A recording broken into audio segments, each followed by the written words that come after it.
Welcome back to Network Africa. The U.S. and Britain seem to be on opposing sides concerning the political shift in Libya since the intervention in 2011.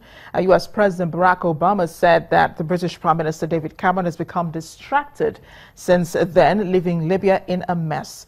Mr. Cameron says there were many difficulties in Libya, while the White House said it deeply values the UK's contribution. But the Prime Minister has not responded to President Barack Obama's remarks about him, about defense spending, also about reportedly which were made before Chancellor George Osborne. He said the government would fulfill a NATO pledge to spend 2% of national income on defense last year. But a spokesperson for the U.S. National Security Council said Mr. Cameron had been a close partner as the president has had, adding that we, quote, deeply value the UK's contribution on our shared national security and foreign policy objective.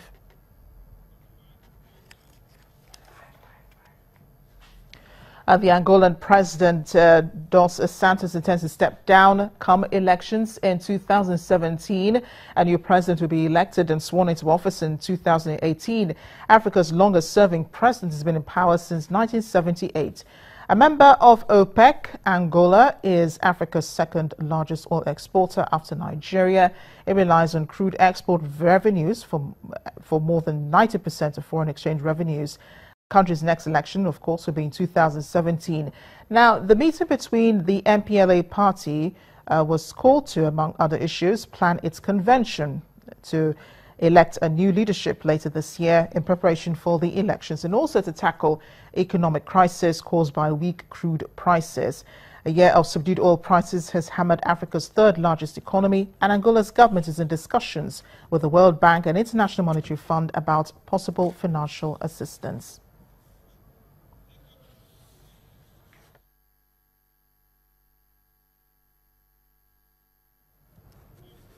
Sahrawi refugee women living in an Algerian refugee camp hope that one day they will return home to an independent state.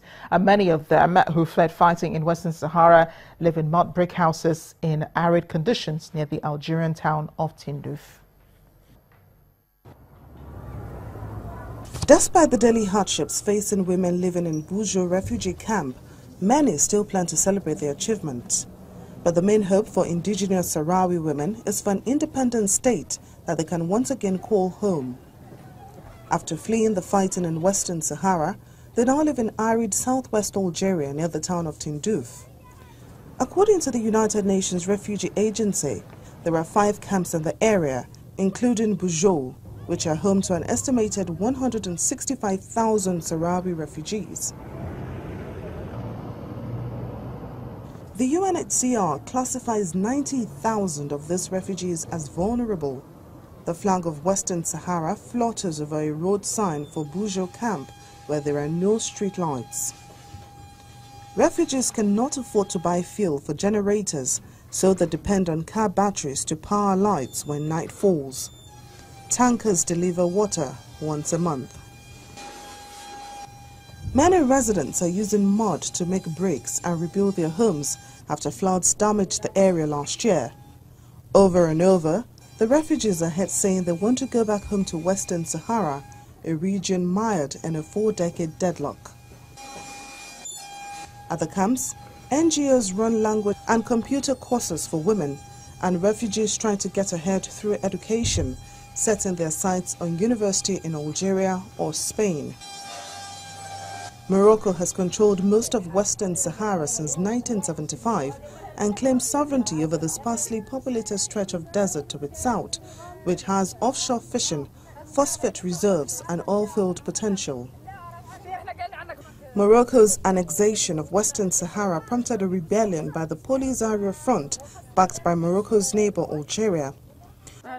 The United Nations brokered a ceasefire in 1991, but talks have since failed to find a lasting settlement in Africa's longest-running territorial dispute.